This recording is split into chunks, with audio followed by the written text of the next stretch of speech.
ingoma ke ezi top 10 yengoma ehlukanisa unyaka ka2023 yisonto lokuqala ke leli bakukhethekile ngicela ukuthi ngisasele ithuba ngibingelele ngiphinde ngamukele wonke umuntu ongenayo lapha kule channel eMaswidi Media Production. Ngabe uyaqala ukufika, ngabe uyabuya noma ngabe ubani, siyakubingelela futhi ke siyakwamukela kule channel eMaswidi Media Production. Nganza kwethu engize ngakho ke namuhla ukuqeda amanga nokuqondisa igwegwe lapha kule channel eMaswidi Media Production.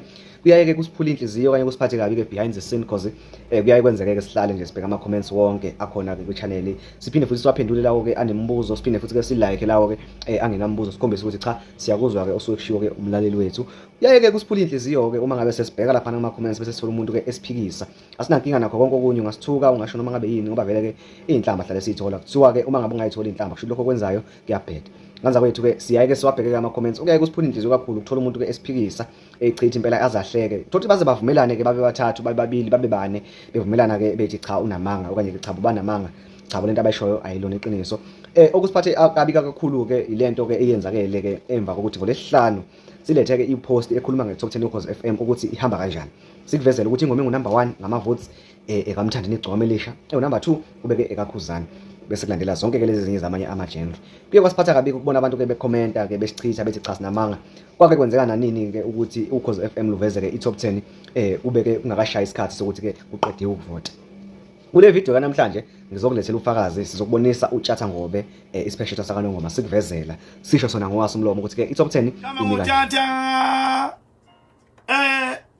kuzoshaya phela le2 basindawonye. Awuthi ngiphinde ngikutshela ngabe zona zibheke ingoma etheza hamba phambili ngomeni ke ehlukanisa unyaka top 10 kuleli sonto njengoba dlala ngoLwesihlanu sokutshela ngabe yona iphi ingoma ethe yazi umhlanganiso zime kanjani kuleli sonto na ngoLwesihlanu lizayo futhi isikhathi esifanayo sophinde senze kanjalo futhi sikutshela ngabe zona ziphi ingoma ethe noma ke zime kanjani ingoma ngokuvota kwakho lapha ke kuyiTop 10. Number 10 imnandi lento Milo and Sleazy.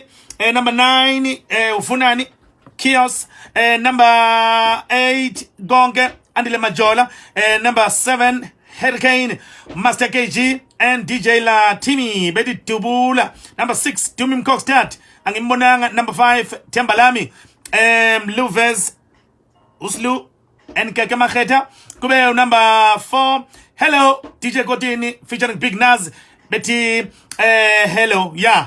Number 3 Zala Tuksin Iplan. Number 2 Kuzani featuring Luve uMjolo lowo. Number 1 kuleli viki Thandeni SK featuring Lwandle Paris. Zimanje kuleli viki ingoma ke ezi top 10 yengoma ehlukanisa unyaka ka2023 yisonto lokuqala ke leli bakwethu. Ngesonto lesibili ngoLwesihlanu siphinde senze ukufanayo sikutshela ngabe ke zimi kanjani njengoba ke uqhubeka uvota nje vota ke uvotisise ukuze ke phela ingoma oyithandayo isifake kunyaka ka2024. Sitheke uma sihleli ke nethimba ke behind the scene ke lapha na ke sibheka ama comments sase sithi cha lo muntu obhale lento ukuthi ke osusela oludweshu lokuthi uKhozi FM kuswela manje thina izinto kanjena akanalo iphutha style nelincane.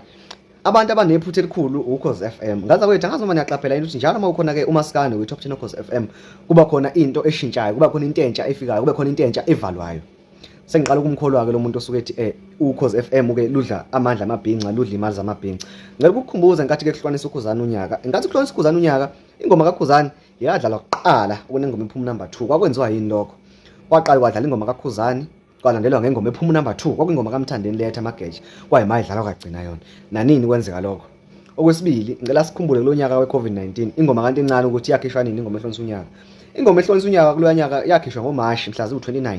Nanini ngenxa yecorona, icorona kanti uyayimisile uKhozi ukuthi lisebenze ngoba phela iCovid-19 yayikade ikhona kodwa uKhozi FM lasebenza. Kwathi ngoba naku sekuhlukanisa uMaskandi washintsha izinto unyaka wazohlukanisa nini nge-25 kaMashi. Wathi ingoma yokuhlukanisa unyaka imayikhishwa kuyi-25 kaMashi.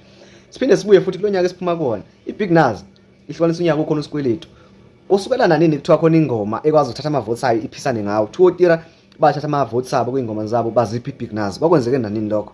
Okwesibili okwenzeka kuthiwa uKhozi FM, kwathi uKhozi FM inkathi inqatshela uMthandeni nengoma yakhe ethi amajithu ukuthi ingene. Kwathiwa ingoma yakhe ayinazi inyanga ezintathu iphumile. Kodwa ingoma yeBig Naz yayikade inenyanga eyodwa iphumile kuqala ukuvota. Nakhona leyo nyanga engaphelele kwakwamasonto amathathu. ngoba leyo ngoma ekade iphume nge-19 kaNovember kodwa yahlukanisa unyaka. Nanini kwenzeka into enjengalezo. Nganza kwethu angisho lutho, thina sikulethela ubufakazi ngoba kunjalo, silethela ngoba konke okwenzakalayo ngoba kunjalo. Ngiyacela ukuthi mangabe ke uyakuthokozela ukuhlala nathi kule channel, uchofe lapha no subscribe, maqedwe kubala ivideo ushaye like bese ke uyakhomenta ke kulolu daba ukuthi wena kuthini ukuphawula kwakho, kukhona konke ke lokho okwenzakalayo. Sizophinde ke sibuye ke neTop 10 yoKhozi FM ezobeke isikhishiwe ngoLwesihlanu lolu ke esiyakulona. Ngiyabonga.